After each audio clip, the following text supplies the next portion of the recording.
so that every time Mr. Shaw pulled out one of these sleeves, he was reminded that Shaw Holmes loves Steve Currington.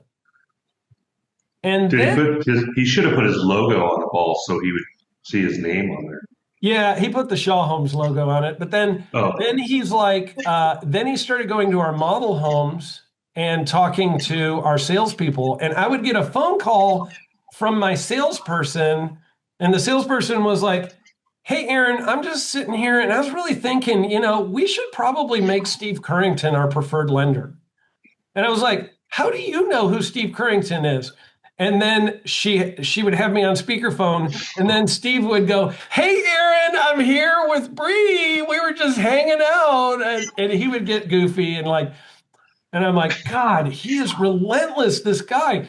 So the stages that you go through are this. Stage one is no. Stage two is annoyed. Stage three is curious.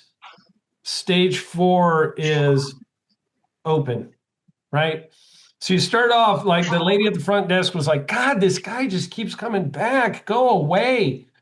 Stage two, or stage three was she was curious, like, wow, like I've never met anybody so relentless. And stage four was open. So 3.5 years after Steve started doing this, and by the way, he would go to the model homes and bring the salesperson's favorite beverage. He'd just walk in, he looked in their trash can to see what they drank. And then the next week, he walked in with a case of it, walked into the model home, said hi as he went by, went into the kitchen, went into the refrigerator, and put the case of whatever drink it was in their refrigerator, and then walked back into their office. And they were like, "What are you doing?" And he's like, "Oh, I was just dropping off your favorite beverage to you." And they're like, "Oh, well, thank you."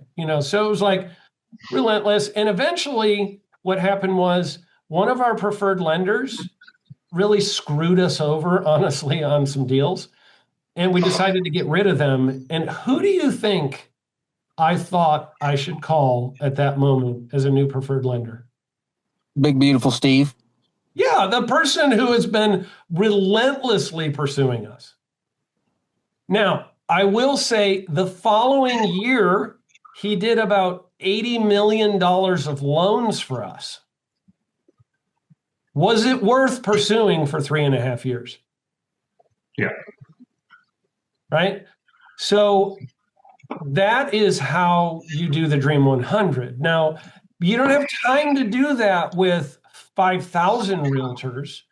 But if you've got one who's a top realtor, like this is what we do, we make them our friends through relentless, repeated pursuit.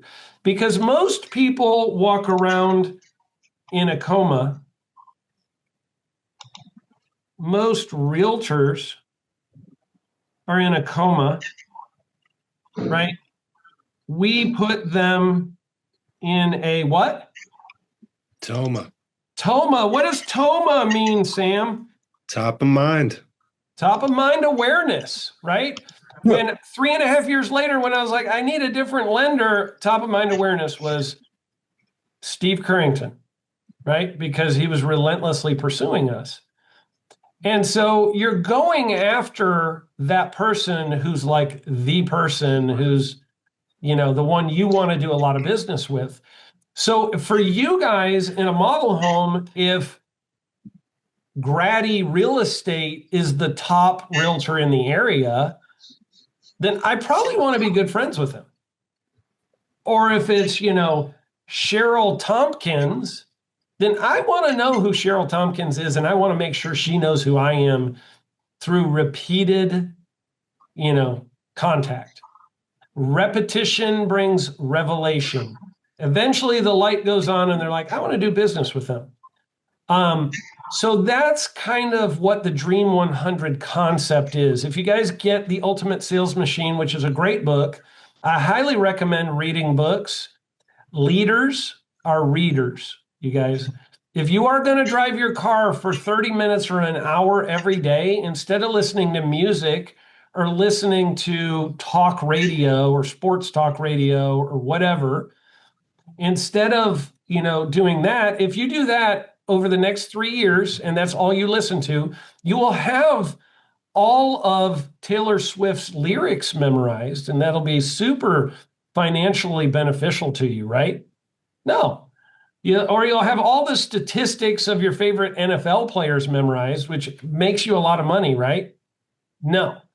But if you listen to audibles, listen to books of people who are already successful doing what you want to be successful at, then what happens is you've turned your car into a traveling university.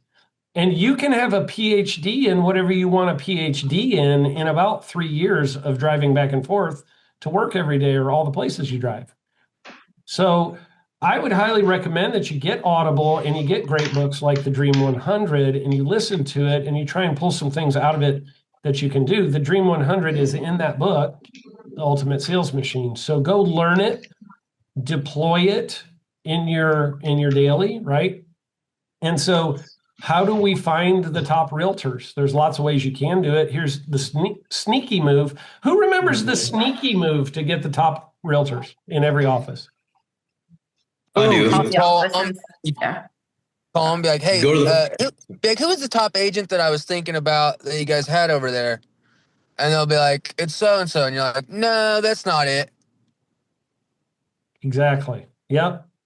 So you're like, you'll be talking to them and you'll be like, yeah, what office are you guys in? And they're like, I'm in Keller Williams Elite. And you're like, okay, yeah, that's right. I feel like I know the top agent over there. I'm trying to remember their name. And they're like, is it John DeSmit? And you're writing down John DeSmit. No, that wasn't the one I was thinking of. And they're like, is it Sean Knight? You write down Sean Knight. You're like, no, that's not the one I was thinking of. And they'll just give you like the top 3 agents in their office like that. It is such a dirty move, but it works. This was actually how I got the contact information of the top realtors in the state of Michigan and made them my best friends. Because then I Dream 100'd them before I knew there was a Dream 100. I was like, I'm going to go get these guys to do business with me because they've got lots of leads for me. So that's the move to go get them, right? And then you have to be constantly being in contact with them, right? So you got to be touching base with them from time to time. But I taught you last time the Dream 100 methodology, right? Without looking, somebody tell me, how do I go through getting agents' phone numbers? Because most people will tell me, I don't know any agents. I don't know any real estate agents. And even if I did, I don't have their phone numbers. You use the wizardry of Google or ChatGPT and search your real estate offices in your town. I'm kind of an advantage. I have a whole 117 people on my list, so 17 people aren't making the cut in my little community. But usually, I found in all mine, there was 2 realtors that didn't have enough brain in their head to have their contact information listed on their agent and their brokerage website under staff. Yep. It baffled me that they wouldn't want to share their email and number when they're trying to get people to call them and buy real estate, but everybody else is right on there. Mm-hmm. And I also just Googled top agents in Sheridan, Wyoming, and it gives you a list of the top producers for the last year. Right. Without having to, Yep. however accurate that is. So apparently this Google machine works. This website is kind of catching on, And so, yeah, you just Google them, you find them. Every office has like a ton of them on there. Sam, were you able to find some agents yesterday or, in the last couple of days that you were able to get phone numbers and make calls to? Was able to find agents. I'm still getting my phone set up, but I think as of this morning, I think we're good. Yeah, it can call out, but for some reason he's not able to get calls inbound on it. Okay. Well, I'm sure we'll Small snag in the road. But you said Google? Is that with 2 O's? This sounds exciting. Great googly moogly. Yeah, this Spelled with is a U. Google. Yeah, Google, guys. That's what it is. Since some of you have never heard of it. That's great. What'd you say, Natalia? Oh, I just said it's spelled with a U. But Sam, I do have a question. Are you not using your personal phone? I've got it set. We've got like the Zoom set up through my phone. Yep. Oh, okay. He's on a different setup than you are, Natalia. I got you because I've just been using mine. Okay. Yeah. He was like, "How?" She was like, "He doesn't know how to use a phone. He doesn't have his." Is this guy we're close. retarded? We're real What's close. going Yeah. on? Yep. So No, I was just curious if you're using like Grasshopper or one of those systems or no. what. Something like that. Yeah.